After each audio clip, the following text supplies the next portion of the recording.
Dewa, Dewa, Dewa Sukma, Widadari.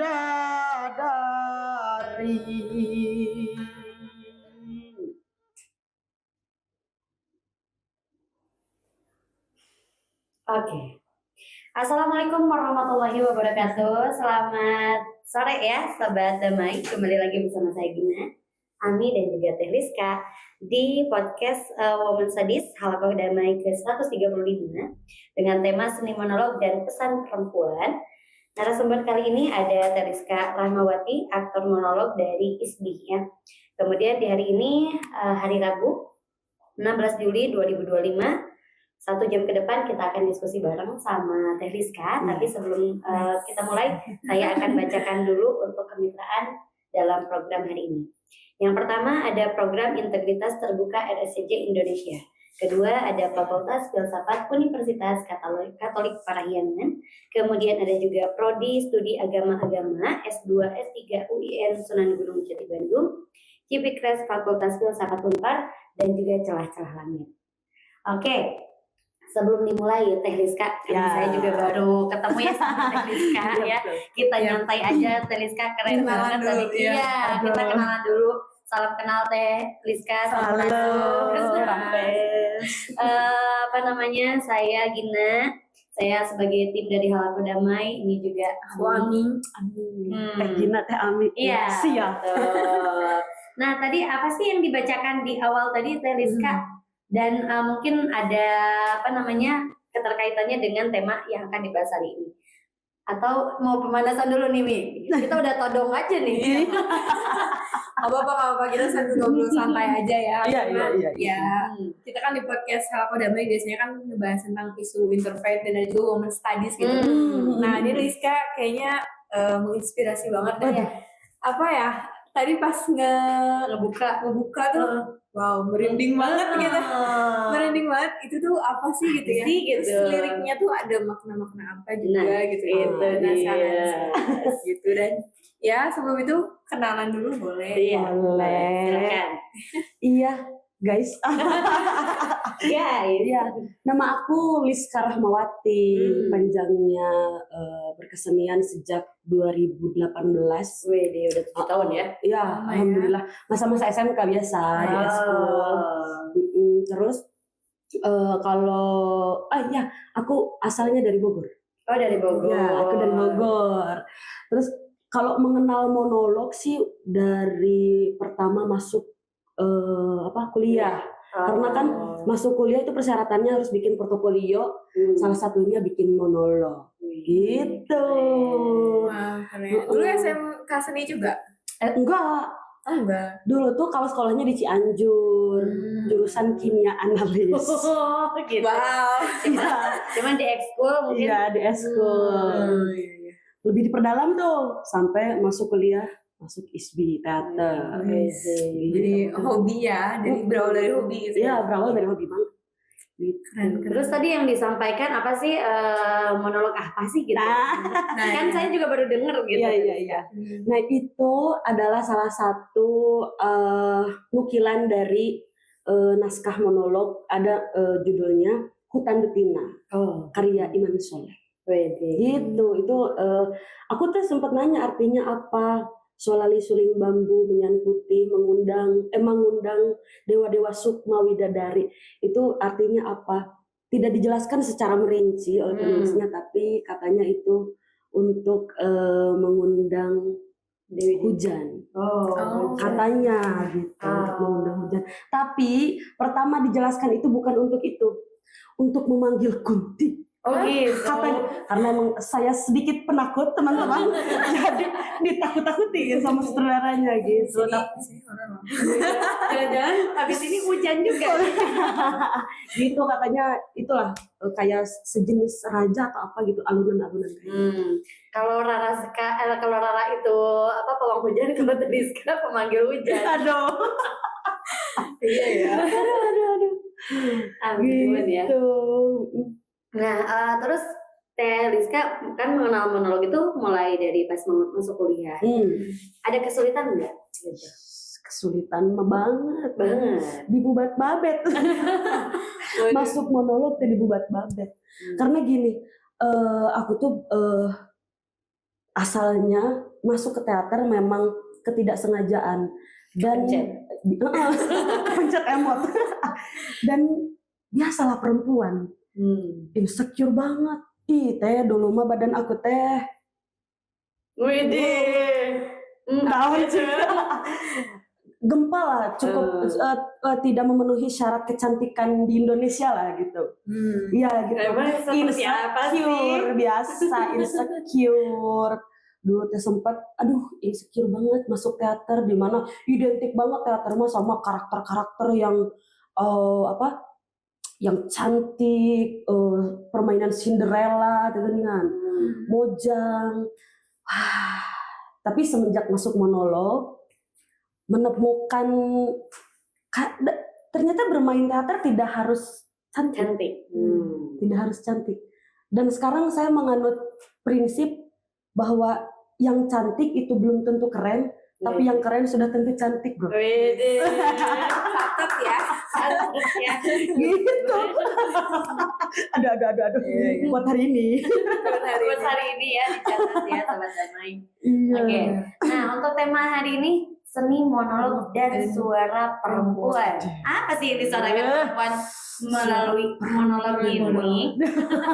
Kayak tadi kan disampaikan itu tuh adalah suara perempuan yang memanggil hujan, yang memanggil roh gitu kan. Iya. Apakah suara perempuan itu yang dimaksud atau suara apa gitu? Suara perempuan. Selain tadi dari kilas balik aku yang insecure terhadap teater dan permainan monolog dan disadarkan dengan monolog, ternyata monolog teh tidak hanya melulu tentang aku karakternya cantik, tidak, dari monolog mah orang bisa jadi siapa saja gitu kan ya.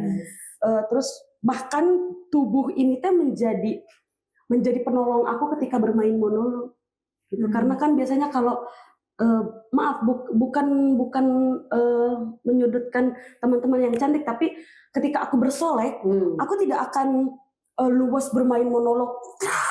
Tidak, perempuan gitu. Akan gitu kan, gitu. Ada beberapa gitu sih.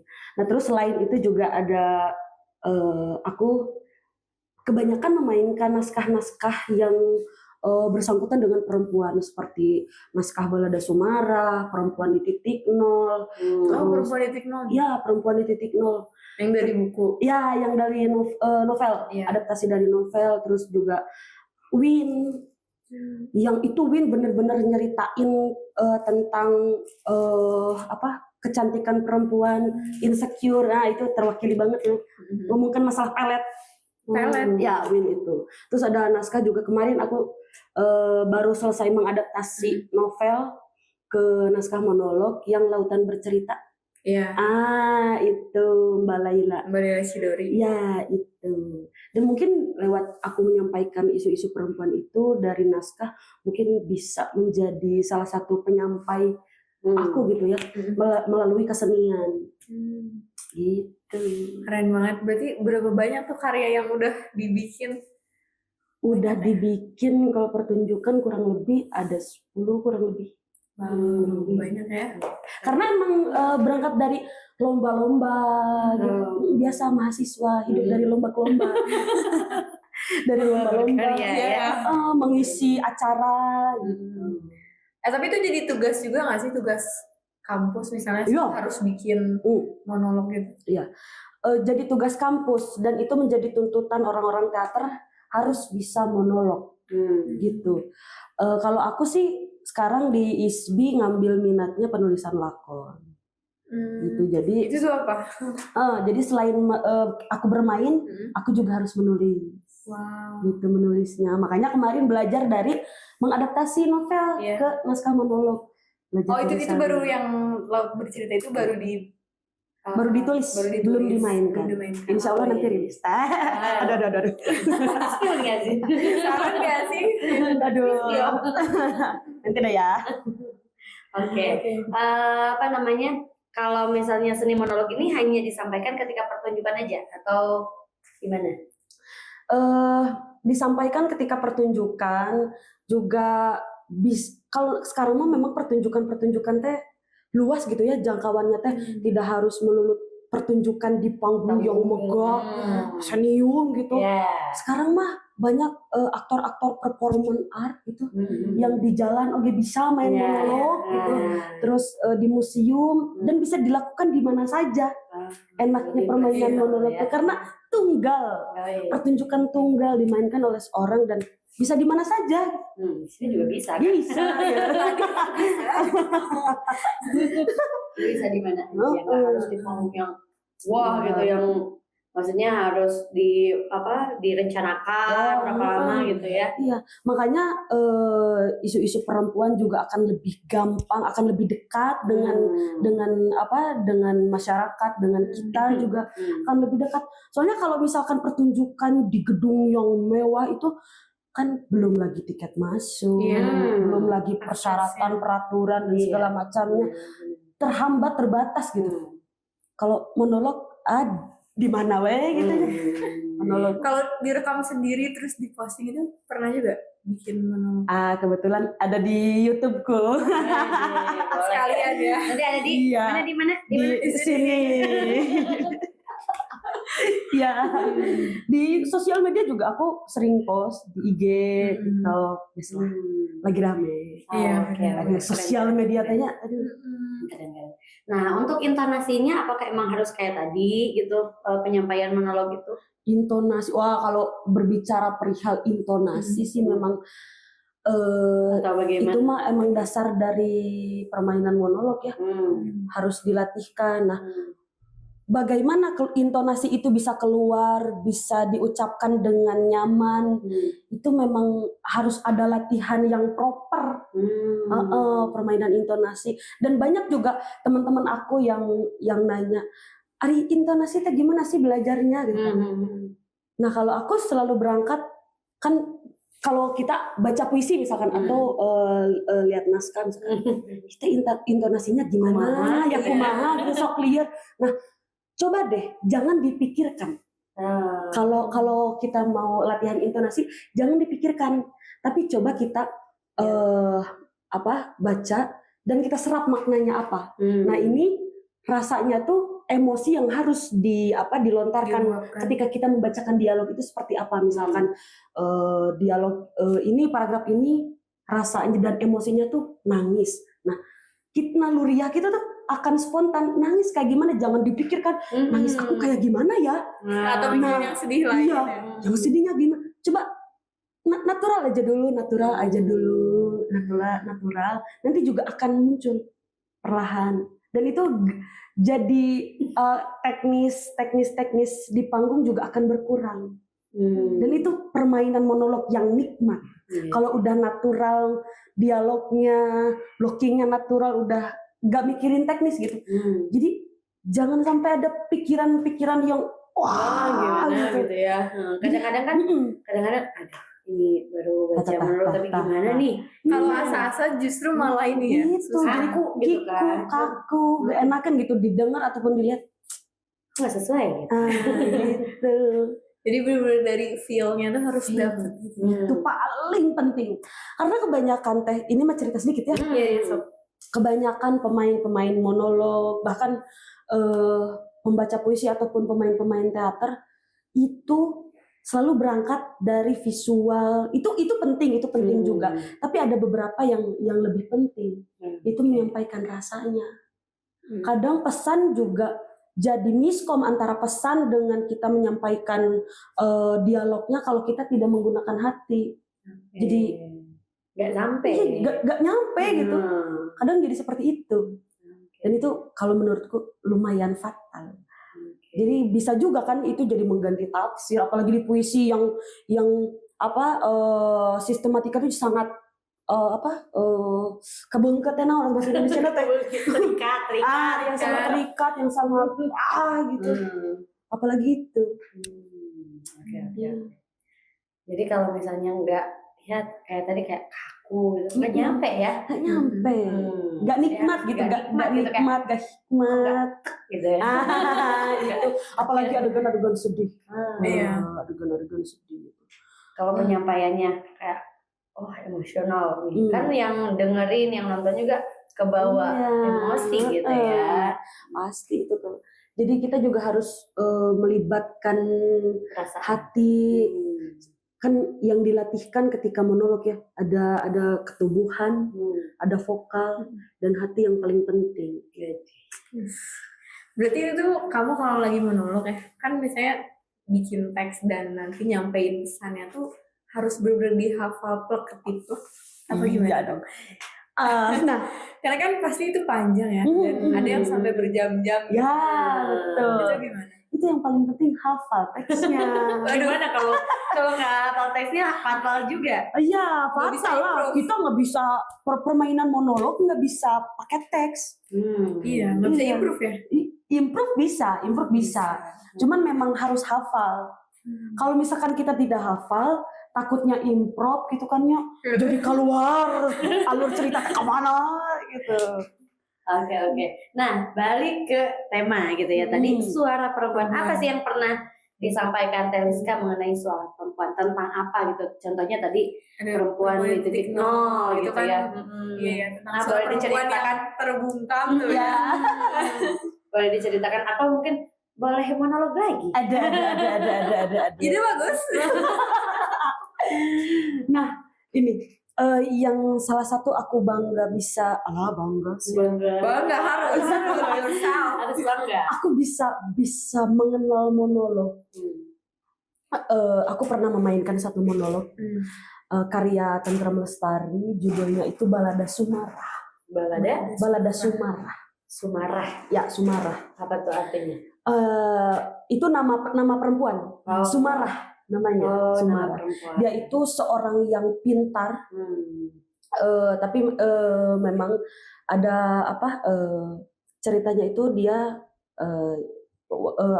yang kekurangan menengah ke bawah gitu. Terus dia teh sampai kerja ke TK Saudi. TKI lah gitu. Nah, itu aku sangat antusias banget menyampaikan naskah itu. Kenapa? Karena relate sama kampung halamanku. Makanya wah, luas banget nih nyampain naskah ini. Karena emang relate. Karena di kampungku lebih derajatnya itu lebih tinggi orang-orang yang TKI daripada orang yang ada pendidikan. Oh ya. Bahkan kuliah oke kehitung jari. Oh gitu. Yang Daerah mana berpendidikan. tuh? Bogor kan? Di perbatasan Bogor Cianjur. Sampai ada namanya tuh Kampung Arab. Oh iya. Kalau ada yang pernah lewat. Ya, Di jalannya udah Arab-Arab. Eta. Iya itu kan. Itu. Makanya karena gini teh, perempuan-perempuan di sana, aduh, banyak yang pulang itu hamil dan bapaknya nggak tahu kemana. Ya, yang suka disebut anak oleh-oleh itu ya. Iya. Anak oleh-oleh. Terus ada sampai 2 orang itu meninggal di sana, dan ya udah jasadnya di sana, dikubur di sana, dan keluarganya kan sendiri ya Allah gitu kan, dipanggil. Tahu-tahu meninggal. Gitu, aduh ya Allah. Terus perempuan-perempuan teh kenapa gitu? Terus si perempuan di sana teh sampai bilang, ya udah bapak mah jaga rumah aja, jaga anak. Iya, suaminya jadi dan imbasnya juga ke anaknya.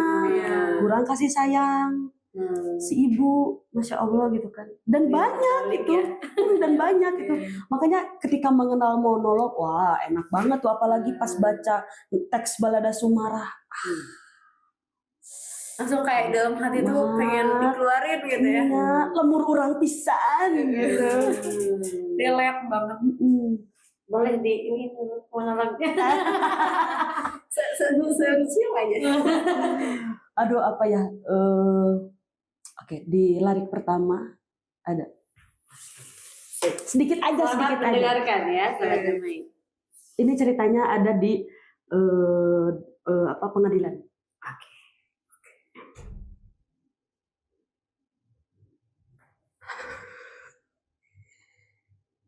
Dewan Hakim yang terhormat, izinkan saya meralat ucapan jaksa.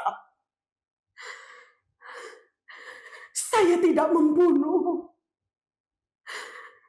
Saya hanya menyelamatkan kehormatan saya. Dewan Hakim yang terhormat, izinkan saya bicara. Kalau saya sudah bicara, saya akan membuka mulut saya. Saya akan membuka mulut saya untuk selama-lamanya. Jadi tolong, biarkan saya bicara. Ya, gitu sih kan. Keren. Jadi ceritanya ini Perempuan yang dibungkam. perempuan yang dibungkam, dia itu dituduh membunuh. Tapi Majikannya. tapi pada dasarnya dia juga membela diri. Ya. Oke. Perihnya. Kebayang abi mau naik didinya. Aduh. Ini banget ya, enak banget gitu. Iya. Kebayang Sampai banget. gitu ya. Banyak ya Pak cerita-cerita pekerja migran perempuan tuh yang kayaknya mereka tuh di sana udah mah di rumah tuh dituntut, dipaksa gitu ya untuk bisa ke sana. Terus nyampe di sana juga dia harus berhadapan dengan kerja, terus situasi yang menyudutkan lagi gitu. Terus hasil yang didapatkan dia juga dikasihin ke kampung gitu kan. Belum lagi kan kalau di zaman-zaman gak tahu ya kalau sekarang perkembangan TKI sekarang, kalau dulu kan banyak penyiksaan sama pemerkosaan. Dan itu salah satunya naskah yang tadi Balada Sumara, ada Tolong juga. Itu menceritakan tentang hari itu. Mungkin sampai saat ini masih ada aja Masih ada ya. Tapi kan mungkin ada perkembangan ya dari regulasi. Tapi tetap kan sulit ya. Iya. Makanya itu pesan yang harus disampaikan. Itu sebetulnya sih pengen banget menyampaikan ini di kampung gitu ya. Enak kayaknya tanpa panggung yang megah menyampaikan, tapi agak susah. Iya benar. Kayaknya harus sekalian acara apa. Itu lah yang bisa. Tapi aduh, bisa nggak ya? Bisa lah ya. Ini nih insecure lagi. Aduh. Bisa dong. Iya. Aduh. Emang kita tuh pasti ngerasa insecure tuh sebagai perempuan tuh ada aja gitu. Kayak gak bisa dilepaskan gitu. Mau segimanapun rasa berani yang kita mau keluarkan tuh tetap ada kehalang karena kita perempuan gitu. Itu yang bikin susah. Terus aku juga ya, dari dulu sekarang rasa insecure masih ada. Cuman enggak sebesar waktu dulu. Dan ini tuh disadarkan dengan permainan monolog. Rasa insecure ini. Kenapa? Karena dalam berlatih monolog itu salah satunya selain aku ngolah ketubuhan, ngolah vokal, suara, selain ngolah hati, aku dituntut untuk mengenal diri sendiri. Dituntut banget untuk. Jadi sebelum aku mengenal karakter-karakter yang ada di naskah, kayak tadi Sumara, Mas Mira, segala macam yang aku mainkan, aku dituntut harus mengenal diriku sendiri. Sebelum menjadi karakter itu ya. Karena apa? Karena untuk bisa mengontrol nanti ketika permainan. Karena akan jadi hambatan ketika aku belum mengenal diriku sendiri. Ketika sutradara misalnya contohnya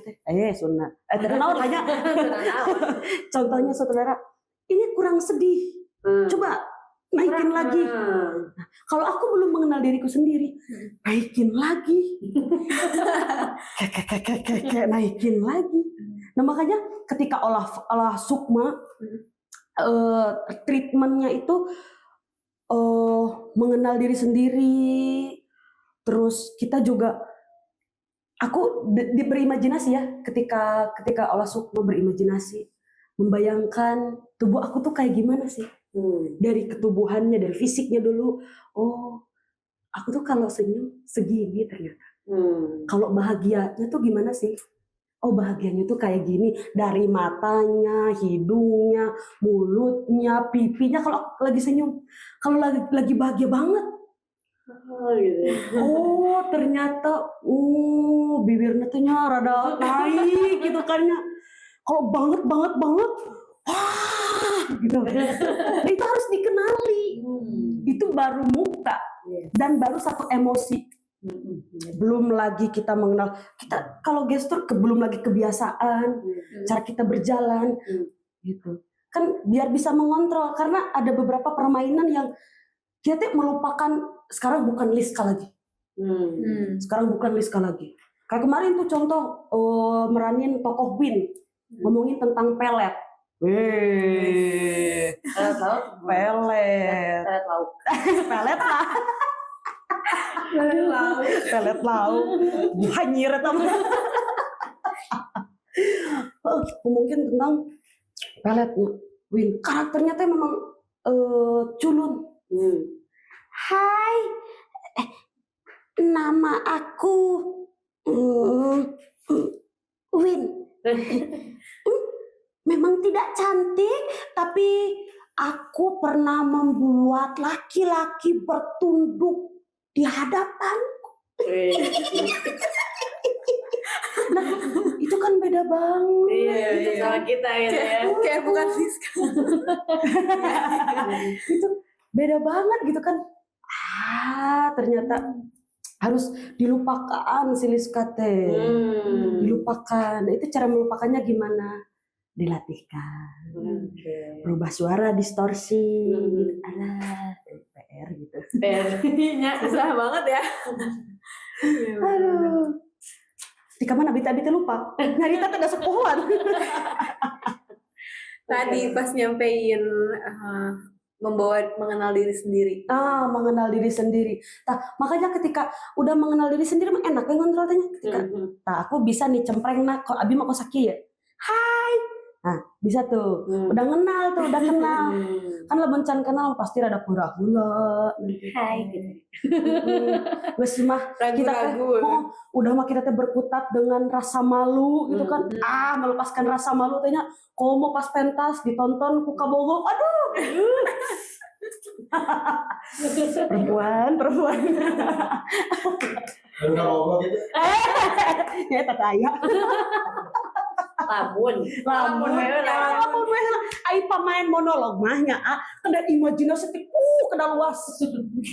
Ya lamun we lah nya. Cara melupakan teh kumaha? Ada. Aduh ya Allah. Nah, terus tadi kan Teh Rizka juga sempat cerita ya pas masuk kuliah itu insecure gitu kan ya. Terus pernah nggak menyampaikan di suatu monolog yang tadi yang Teh Rizka ceritain gitu tentang insecure, tentang perempuan tuh nggak harus cantik gitu. Pernah nggak? Pernah. Sampai ada rada sombong ya. Sampai pentas di Jakarta di acara pokoknya di hari perempuan. Kala itu aku sebetulnya tergabung di komunitas perempuan namanya ada kolektif Adinda gitu. Aku juga menyampaikan pesan-pesan perempuan. Nah itu pemain-pemain monolog perempuan tuh dikumpulkan, bikin satu pertunjukan. Pesan-pesannya, aspirasinya disampaikan lewat pertunjukan itu pernah. Oke, teksnya berarti bikin sendiri? Bikin sendiri, kolektif teks. Bikin sendiri. Jadi kita keresahan kamu apa nih? Sok bikin satu dialog, satukan. Jadi bukan pertunjukan drama yang tak tok gitu kan, ada ketersambungannya tidak, tapi ini mah kita satu-satu. Nah ini pesan aku, ini pesan aku, dan menarik. Ada yang keresahannya itu ada yang dari perempuan yang selalu dianggap tidak setara dengan laki-laki. Ada juga perempuan yang melakukan apapun selalu terbatas dari pendidikan, apalagi abi dari lumayan rada kampungnya. Bapak abi ketika ngomong kia abi atuh neng mah ada naon gitu ya, dapur deui gitu. Ada yang menyampaikan itu. Ada juga yang menyampaikan banyak lah. Banyak aspirasi diungkapkan ya? Banyak di sana. Oke. Kayaknya kita cuma punya 3 menit lagi. Masih seru. Asli. Gini nih, udah dikode. Iya nih, mengganggu Gak apa-apa, nanti lihat di YouTube-nya di mana? Di mana? Di sini. Jangan lupa ya, kalau ya. Di sini. Oke, terakhir ya, Meren. Ada nggak pesan? Biasanya mungkin ya campur-campur. Pesan-pesan gitu buat teman-teman yang belum pernah mengenal monolog atau suara perempuan yang seperti apa gitu yang harus disampaikan dari Liska. Kan mana ya? Ke mana? Bebas ke dia. Ke dia, we. Kalian. Guys, jangan insecure. You be yourself dan love yourself. Aduh. Begitulah. Itu. Terus ada pesan-pesan untuk itu pesan pertama dan ini ada pesan kedua untuk anak muda teman-temanku sebaya. Nungora, numi karya, tepoho karena budayanya. Gimana? Keren sekali. Keren. Hatur nuhun. Atau namanya Taliska sumping ke dia. Jadi bahasa Sunda. Ya makasih banyak ya karena udah sharing, udah menampilkan juga monolognya. Aduh. Gitu. Sampai jumpa lagi di pas. Ya, siap atas siap. Ya terima kasih podcastnya 135. Oke, Wassalamualaikum warahmatullahi wabarakatuh. Sampai jumpa, teman-teman. Bye bye.